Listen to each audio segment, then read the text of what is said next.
Hi, giving you my 32 and 33 week update.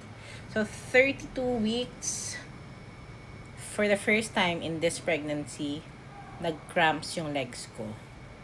Yes, at dahil dyan napa-high kick ako at nagka-spotting ako. So, thankfully nag-stop naman agad yung spotting. Baka lang na-stretch yung leg ko na apektuhan yung cervical sutures ko. But all is well. So, nagdagdag na lang kami ng pampakapit. And then, now, I'm in my 33rd week of pregnancy. Ano bang symptom ko ngayon? Sumasakit na yung puson ko. But, ayun, so mas madali ako mapagod.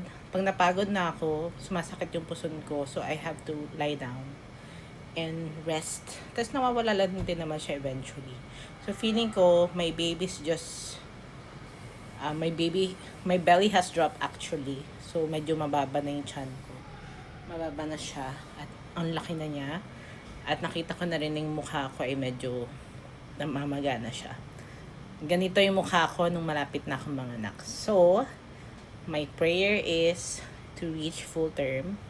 Kaya nagbe-behave ako. I still have 5 more weeks to go before I see my baby. So, yeah. Yun lang. Next week ulit.